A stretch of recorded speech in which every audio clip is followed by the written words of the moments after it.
you here to explore the snowy mountain too? You scared me. Please, don't scare me like that. I was giving my research report some much-needed consideration. But you were just standing over there, staring into space. Not at all. I was just thinking of a name for a new subspecies of sweet flower I propagated. It has seeds that are 4 times as large as normal. Oh, are you interested? Wonderful. Next time, please allow me to show you the fruits of my work. It's a shame. If I wasn't coming to this mountain, I would have brought some samples with me. Yeah, weren't you doing research in the city? How come you're here? Timaeus and I were helping Albedo organize research data. Timaeus just left, in fact. You didn't run into him? Sure didn't. He said that he wasn't as sharp as Albedo when it came to data. By quite a long shot, in fact. The significance of some things Albedo is able to grasp almost immediately, but we, on the other hand, take considerable time. I fear that this must be the difference in our knowledge and experience showing. Timaeus seemed rather depressed about the matter. He said he was going to take a walk, so I'm currently settling the leftover affairs myself.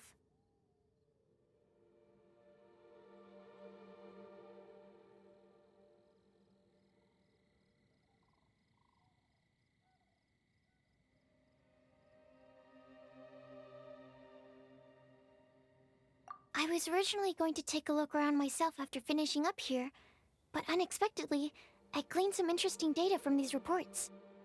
But, well... guess my search for secrets will have to wait. Secrets? Ooh, what secrets? Actually, do you two have time right now? Don't have anything on us but that. Then, could I ask you for a favor? In truth, I feel like Albedo is concealing something from myself and Timaeus.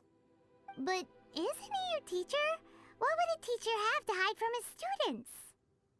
That's true, but I feel like he's always hiding something. It is my personal guess that it is some great secret of alchemy. Wait, how are you so sure? Timaeus and I are both passionate researchers of alchemy. If it was anything else, Albedo wouldn't have any reason to hide it from us. You do have a point. Could you help me investigate what it is that Albedo's hiding? Please. I'm just too curious. What do you think?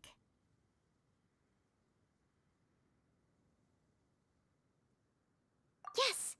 Thank you, thank you. All right. Let's take a little trip, shall we?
Albedo!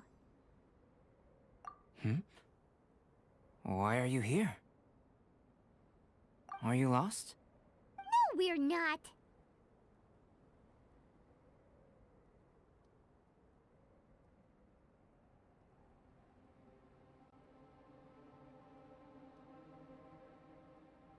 A secret? Hey, what are you doing? Our mission calls for a delicate approach. Sure, but still. Actually, you've arrived at just the right moment. I have business with you too, in fact. Here, catch. Huh? What's this? As you can see, it is a sword. I did not make the sword. However, I did add some alchemical touches to it. Would you like to try it out? My research indicates that this sword has some unique properties. Only you can use it. But I need to gather data from it quite urgently.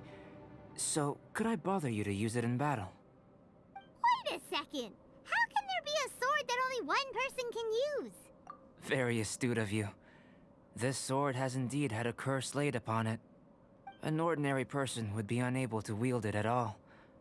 However, you are an exception. Huh? Or perhaps I should say that only you are immune to the curse. As such, who could I find to help me if not you? We gain little from saying more. Go find some monsters nearby. After all, some things are best discovered through practice.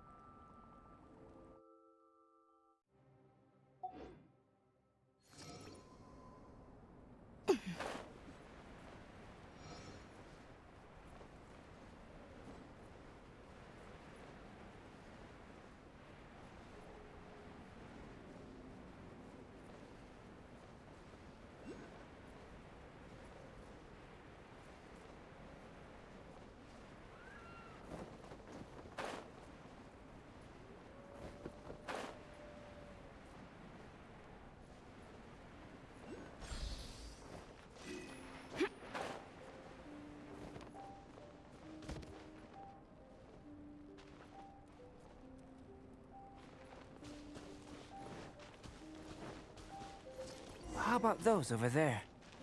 Paimon still has a bad feeling about this.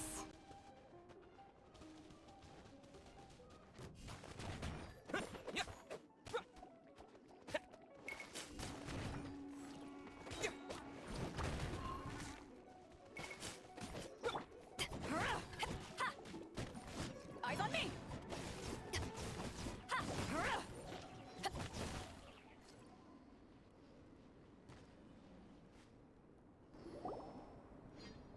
Over here! It's with this brat! Give it back, you thief! Treasure hoarders? There are treasure hoarders in a place this cold? Enough talk! Hand it over! Watch out!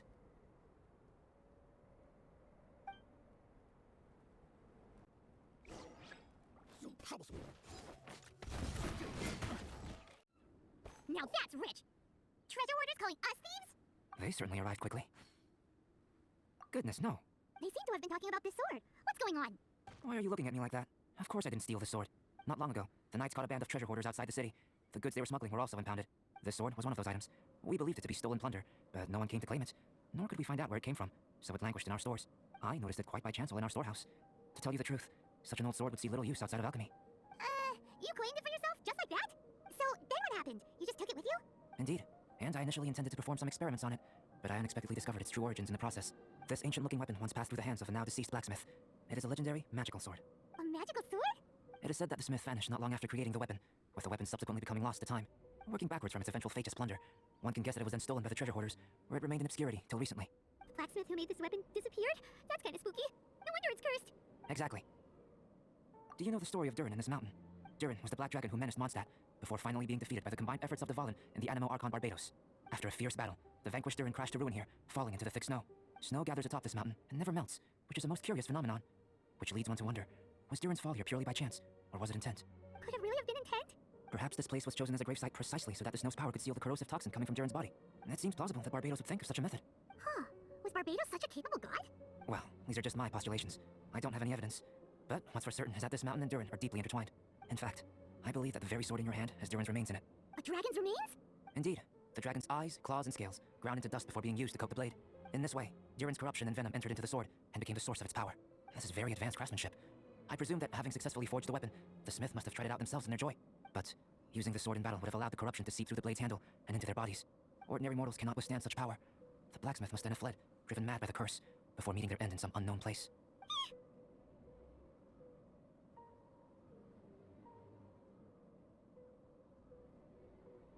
You've purified the volunteers before, which is a very rare ability indeed. This ability has protected you from being corrupted or poisoned, and you can completely eliminate their effects, which is why you, and only you, can properly wield the sword. Still, this sword really is huge. Yikes! It's glowing! As far as I'm concerned, this is where the real experiment begins. This sword is still very weak at present. However, it is able to absorb energy, and through that, it is able to constantly become stronger. In some sense, you could even say that it is a living thing. Well then, Traveler, adventure with it to your heart's content. I need you to help it grow. I believe that we will soon have all the proof that we need.